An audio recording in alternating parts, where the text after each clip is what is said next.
میں نے ان سے یہ سوال کبھی نہیں پوچھا۔ اگر کبھی آپ کو موقع ملے تو میری طرف سے بابا جان سے پوچھ لیجیے گا۔ دیکھو تم، بس ہادی بھائی، اس نے ہاتھ اٹھا کے انہیں چپ کرا دیا۔ اب آپ اس بارے میں کوئی بات نہیں کریں گے، نہ مجھ سے نہ بابا جان سے۔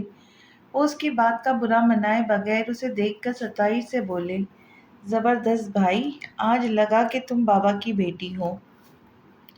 ملیحہ جانتی تھی کہ وہ اسے ریلیکس کرنے کی کوشش کر رہے، پھر بھی ہلکے سے مسکرا دی۔ نمائش سے پہلے ایک چھوٹی سی اختتامی تقریب کا اہتمام کیا گیا تھا، جس میں ملک کے نامور مصور مہمان خصوصی مدعو تھے۔ وہ تقریر کر چکے تو منتظمین میں سے کوئی صاحب مائک پر آئے اور اختتامی الفاظ کے ساتھ تقریب ختم کرتے ہوئے مہمان خصوصی سے ربن کاٹ کر نمائش کا باقاعدہ آغاز کرنے کی درخواست کی۔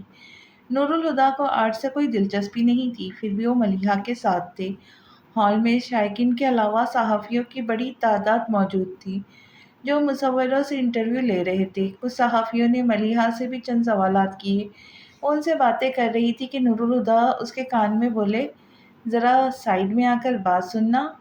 وہ ایک نسبتاً الگ تھلگ گوشے کی طرف آ گئے۔ ملیحہ بھی صحافیوں سے معذرت کرتی اس طرف آ گئی۔ کہیے ملیحہ، مجھے جانا ہوگا۔ کوئی ضرورت نہیں ہے، اس نے فوراً ہی منع کر دیا۔ ملیحہ، سمجھنے کی کوشش کرو، فیکٹری کے کنسٹرکشن کا کام شروع ہو چکا ہے اور مجھے روزانہ 1.5-2 گھنٹے وہاں دینے ہی پڑتے ہیں۔ ملیحہ کا دل تو نہیں چاہ رہا تھا کہ نور الہدیٰ جائے، مگر ان کی مصروفیات کا بھی اسے اندازہ تھا، اس لیے بادل نخواستہ اجازت دیتے ہوئے بولی، اچھا ٹھیک ہے، مگر 4 بجے تک آ جائیے گا، کہیں میں گھر جانے کے لیے آپ کا انتظار ہی کرتی رہ جاؤں۔ 3 بجے ہی آ جاؤں گا، وہ اجازت ملنے پر خوش ہو کر بولے، پھر سنجیدہ ہوتے ہوئے بولے، لیکن تم ناراض تو نہیں ہو؟ اسے ہنسی آ گئی، نہیں بابا، ناراض کیوں ہوں گی؟ کیا مجھے آپ کی مصروفیت کا علم نہیں؟ لیکن آپ میری ناراضگی کے خیال سے اتنا پریشان کیوں ہو جاتے ہیں؟ کیا اسٹیمپ پیپر پہ لکھ کر دوں کہ آپ سے کبھی ناراض نہیں ہوں گی؟ سوچ رہا ہوں لکھوا ہی لو، کیا پتہ کسی دن تم ناراض ہی ہو جاؤ۔ وہ بھی مذاق سے بولے، پھر کہا، اچھا میں چلتا ہوں، اللہ حافظ۔ وہ ملیحہ کا سر تھپک کر چلے گئے تو ملیحہ بھی اپنی بلیک ساڑی کا پلو ٹھیک کرتی کونے سے نکل آئی۔ کیمرے کا فلیش چمکا تھا۔ ابھی تک کئی صحافی ملیحہ کی تصویریں کھینچ چکے تھے، اس لیے اس نے دھیان نہیں دیا۔ فلیش پھر چمکا، تیسری بار، چوتھی بار۔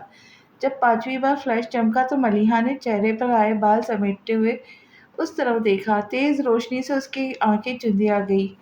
روشنی کے بادل چھٹے تو ملیحہ وجدان کو اپنے سامنے دیکھ کر حیران رہ گئی۔ وجدان کیمرے کا اسٹریپ گلے میں ڈال کر اس کے پاس آ گیا۔ السلام علیکم۔ وعلیکم السلام، کیسی ہیں؟ ٹھیک ہوں، وہ کہہ کر چپ ہو گئی تو وجدان کہنے لگا، اخلاقاً تو آپ کو بھی میرا احوال دریافت کرنا چاہیے، پر چھوڑیے، ان رسم باتوں میں کیا رکھا ہے۔ صحیح کہہ رہے ہیں، وہ شرمندہ ہوئے بغیر بولی۔ وہ محظوظ ہو کر ہنستا اس کے پیچھے دیوار پر لگی تصویر کو دیکھنے لگا۔ ملیحہ، اس نے پہلی بار ملیحہ کو اس کے نام سے پکارا۔ جی؟ وہ سحر زدہ سے اس کی چوڑی پشت کو دیکھ کر بولی۔ وجدان نے پلٹ کر اس سے پوچھا، یہ تصویر آپ نے بنائی ہے؟ ملیحہ نے ایک نظر اس پینٹنگ کو دیکھ کر کہا، ہاں، پھر پوچھنے لگی، کیسی ہے؟ اس کے پوچھنے پر وجدان غور سے اس پینٹنگ کو دیکھنے لگا۔ پینٹنگ کیا تھی؟ لگتا تھا اس 3 فٹ لمبے اور 1.5 فٹ چوڑے فریم میں درد کی اذیت ناک کیفیت منجمد ہو کر رہ گئی ہے۔ خشک زمین پر ابری لکیریں اس کی پیاس کی گواہ تھی، اور ایک سوکھا درخت جس کی خوب پھیلی بنجر شاخوں پر کوئی خشک پتا تک نہیں تھا، مردہ زمین کے سینے پہ یوں گڑا تھا جیسے خود ایک اپنے ہی حال پہ نوحہ خنا ہے۔ دور تک پھیلا نیلا آسمان ایک دم صاف تھا، جس پہ سورج پیلے رنگ کے تھال کی مانند دہک رہا تھا۔ تاحید نگاہیں پھیلی اس منظر کی ویرانی کو اور بھی گہرا کر رہا تھا۔ وہ اکلوتا ذی روح جو اس سوکھے درخت کی چھاؤں میں بیٹھا تھا، اس کے سادہ کپڑوں میں مسافتوں کے گرد جمی تھی، سر کے بال لیے اور گرد آلود بے ترتیب دھاڑی جھاڑ کی مانند لگ رہی تھی۔ اس کا ایک ہاتھ زمین پر بچھی ٹانگ کی ران پر تھا، جبکہ دوسرا موڑ کر کھڑی کی ہوئی ٹانگ کے گھٹنے پر، سر پیچھے تنے سے ٹکا کر، زمین آنکھیں بند کیے۔ وہ تپتی زمین پر اتنے سکون سے بیٹھا تھا جیسے صدیوں سے اسی حال میں ہو اور صدیاں اسی عالم میں گزار دے گا۔ اس کے چہرے سے مبہم نقش سے کرب اذیت کی عجیب سی کیفیت جھلک رہی تھی۔ اور ایک گہرا سانس بھر کر وجدان نے خود کو نامعلوم کیفیت سے آزاد کرتے ہوئے تصویر کو کیپشن پڑھا: عشق کے آتش۔ ایک سرد لہر وجدان نے اپنے وجود میں اٹھتی محسوس کی۔ عشق کا یہ چہرہ اس کے لاشعور کو خوفزدہ کر گیا تھا۔ پینٹنگ تو اچھی ہے، لیکن آپ نے عشق کو اتنے دردناک انداز میں کیوں پینٹ کیا ہے؟ اس نے آخر میں پوچھ ہی لیا۔ پتہ نہیں کیوں، لیکن اس پینٹنگ کو دیکھ کر وجدان کے دل و دماغ لرز گئے تھے۔ عشق کا اول و آخر درد ہے۔ درد ہی کیوں؟ ملیحہ کے جواب پر وجدان نے کہا، کسی کو چاہنے کا احساس زندگی کو روشنی بھر دیتا ہے، جس کا ہر رنگ میں نئی امید چھپی رہتی ہے، اور جہاں امید ہو وہاں درد کا کیا کام؟ ملیحہ اسے دیکھ رہی تھی۔ وہ چپ ہوا تو نرم سے مسکراہٹ کے ساتھ کہنے لگی، وہ محبت ہے وجدان، جس کی روشنی سے امید کے رنگ پھوٹے۔ عشق محبت کی انتہا ہے، جس کی جستجو ہر کوئی نہیں کر سکتا۔ یہ وہ آگ ہے جو ہر پٹی میں سلگائی نہیں جاتی۔ عشق حاصل نہیں، لا حاصل کا جنون ہے، خواہش ناتمام ہے۔ عشق کا جنم ہی جدائی کی کوکھ سے ہوتا ہے، اور بھلا جدائی راحت دے سکتی ہے؟ جدائی تو درد دیتی ہے، اور جب یہ درد لہو بن کر جسم میں بہتا ہے تو پھر کوئی امید باقی نہیں رہتی۔ عشق وہ آگ ہے جو جلائے تو راکھ نہیں کرتا، فنا کر دیتا ہے۔ وجدان اس کی آواز میں کہیں کھو سا گیا تھا۔ اس کے لہجے میں آئی تپش کو محسوس کر کے چونکا۔ آپ ٹھیک تو ہیں؟ ملیحہ نے اسے دیکھا اور رخ پھیر لیا۔ میں نے کبھی آپ کو ڈسٹرب کرنا نہیں چاہا۔ کچھ دیر بعد ملیحہ نے اس کی تھکی تھکی سی آواز سنی تو اس کی طرف دیکھا۔ وہ سر کو جھکائے دھیمے سے بول رہا تھا، پر لگتا ہے اب میں آپ کو ڈسٹرب کرنے لگا ہوں۔ اگر ایسا ہے تو بس ایک بار کہہ دیں، میں دوبارہ کبھی آپ کے سامنے آنے کی جرات نہیں کروں گا۔ پھر وہ ذرا سا ہنسا۔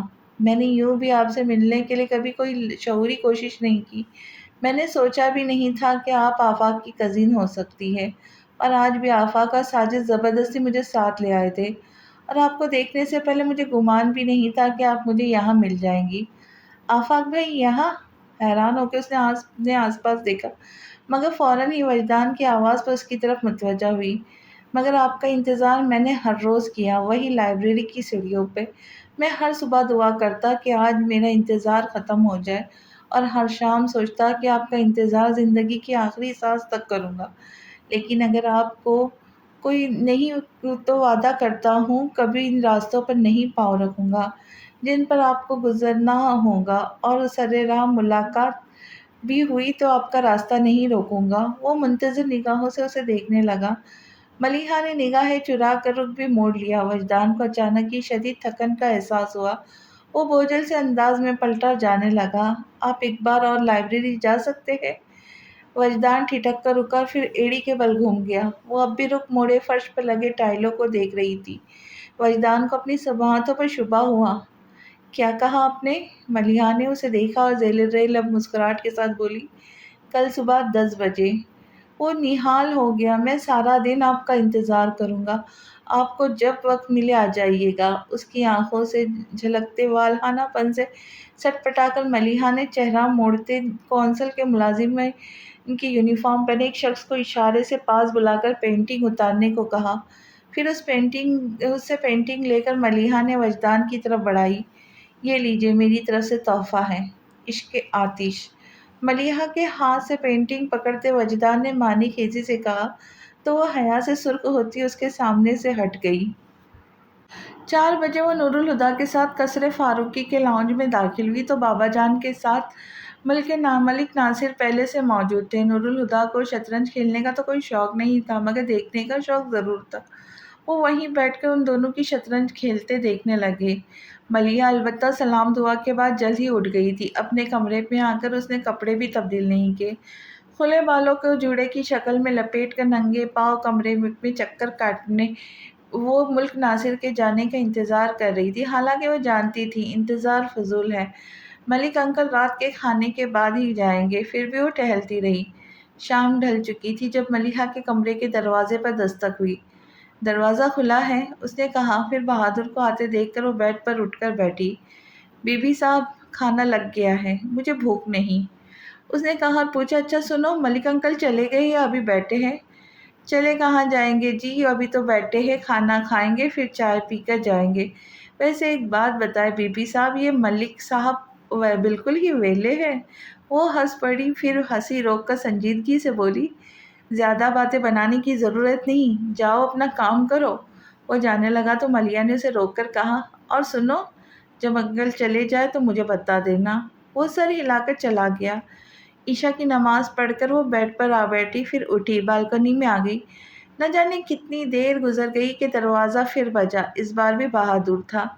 اس نے ملک ناصر کے جانے کا بتایا۔ ٹھیک ہے تم جاؤ۔ اسے بھیج کر ملیا باتھ روم میں گئی، منہ پر پانی کے چھینٹے مار کے کمرے میں آئی، بالوں کو سلجھا کر کلپ کی اور کمرے سے باہر آ گئی۔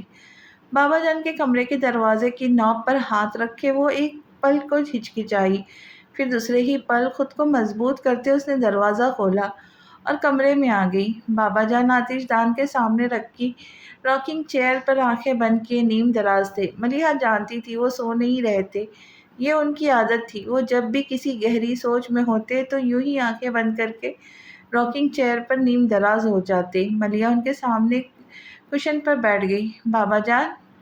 اپنے ہاتھ پر ملیحہ کے ہاتھ کا لمس اور پھر اس کی آواز سن کر بابا جان نے آنکھیں کھول کر اسے دیکھا، پھر پوچھا، کیا بات ہے؟ بابا جان میں آپ سے ایک بات کرنا چاہتی تھی۔ وہ اٹک کر بولی۔ بابا جان نے خوشگواری سے کہا، کمال ہے، میں بھی کچھ دنوں سے ایک بات تم سے کرنا چاہ رہا ہوں، پر سمجھ نہیں پاتا کیسے کہوں۔ ایسے کیا بات ہے؟ اس نے پوچھا۔ نہیں بابا جان نے بولے، بات کرنے کی ہمت پہلے تم نے کی ہے، اس لیے پہلے تم بتاؤ کیا کہنا چاہتی ہے۔ وہ سوچ کر آئی تھی ہر حال میں ان سے بات کر کے رہیں گی، پر اب گڑبڑا گئی۔ بابا جان میں اتنا ہی بول کر ہی وہ باغیچے ہانپنے لگی تو بابا جان نے اپنے ہاتھ پر رکھا اس کا ہاتھ تھام کر حوصلہ دینے کے سے انداز میں کہا، بولو ملیحہ، کیا بات ہے؟ بابا جان میں آپ کو کسی سے ملوانا چاہتی ہوں۔ آخر اس نے کہہ ہی دیا۔ کس سے؟ وہ حیرت سے بولے۔ توقف کے بعد اس نے کہا، وجدان مصطفیٰ سے۔ بولنے کے ساتھ ہی اس نے اپنے جھکے ہوئے سر کو کچھ اور جھکا لیا۔ بابا جان کی پیشانی پر سلوٹیں ابھر آئی تھی۔ یہ وجدان مصطفیٰ کون ہے اور تم اسے کیسے جانتی ہو؟ میں اس سے لائبریری میں ملی تھی۔ ملیحہ کی جھکی پلکیں، رکا رکا انداز، بابا جان نے بہت کچھ اخذ کر لیا تھا۔ غیر محسوس انداز میں ملیحہ کا ہاتھ چھوڑتے ہوئے پتریلے لہجے میں بولے، مجھے اس سے کیوں ملوانا چاہتی ہوں؟ وہ بولی تو آواز کچھ اور دھیمی ہو گئی، بابا جان میں اس سے، مگر ہزار کوشش کے بعد بھی محبت کا لفظ شرم نے زبان پر آنے نہیں دیا تو جملہ ہی بدلتے ہوئے کہا، وہ مجھ سے شادی کرنا چاہتا، اور آنکھیں میچے ان کے رد عمل کا انتظار کرنے لگی۔ پھر ملیحہ نے ان کی آواز سنی، جاؤ جا کر سو جاؤ۔ ملیحہ نے آنکھیں کھولی اور سر اٹھا کر انہیں دیکھا اور خواہش کی کاش کبھی نہ دیکھا ہوتا۔ ان کا چہرہ کسی چٹان کی طرح سخت اور بے جان تھا، لیکن آنکھیں آگ اگل رہی تھی۔ بے دم سی پکار کی صورت اس کی زبان سے نکلا، بابا جان! جاؤ! وہ کٹھور پن سے بولے۔ ملیحہ تڑپ اٹھی۔ بابا جان میری بات تو سنیں۔ اس نے بابا جان کا ہاتھ تھام کر کچھ کہنا چاہا، پر بابا جان نے بے دردی سے اس کا ہاتھ جھٹک کر کاٹ دار آواز میں بولے، میں ایک لفظ اور سننا نہیں چاہتا، نہ تمہاری صورت دیکھنا چاہتا ہوں، چلی جاؤ یہاں سے۔ ملیحہ کو لگا کسی نے اس کے جسم کے 2 حصوں میں تقسیم کر دیا ہے۔ وہ درد سے بلبلا اٹھی۔ بابا جان آپ ایک بار اس سے مل تو لے، وہ بہت اچھا ہے۔ ملیحہ ہٹ جاؤ میرے سامنے سے۔ ملیحہ نے زندگی میں پہلی بار ان کی پرجلال آواز کی گونج سنی تھی۔ وہ جھٹکے سے اسے ہٹا کر کھڑے ہوئے۔ ملیحہ ان کے پاؤں پکڑ کر رو پڑی۔ ایسا مت کرے بابا جان، مجھ میں اتنی طاقت نہیں کہ اسے بھول جاؤں۔ ملیحہ کو لگ رہا تھا آتش دان میں جلتی آگ نے اس کے بدن میں راستہ بنا لیا ہے اور اب اس کے اندر سوکھی لکڑی کی طرح جل رہا ہے۔ وہ دونوں ہاتھ پشت پر باندھے شان سے سر اٹھائے کھڑے تھے۔ ان کے چہرے پر پڑتے شعلوں کی عکس نے انہیں چٹان جیسی سختی دے رکھی تھی، اور ان کے پیر پکڑ کر ان کے گھٹنے سے پیشانی ٹکا کر روتی ملیحہ خاک ہوتی جا رہی تھی۔ تو مجھے بھول جاؤ، وہ کتنے آرام سے کہہ رہے تھے۔ ملیحہ رونا بھول گئی۔ اس نے سر اٹھا کر ان کی طرف دیکھا اور سرگوشی جیسی آواز میں فریاد کی، میں مر جاؤں گی بابا جان!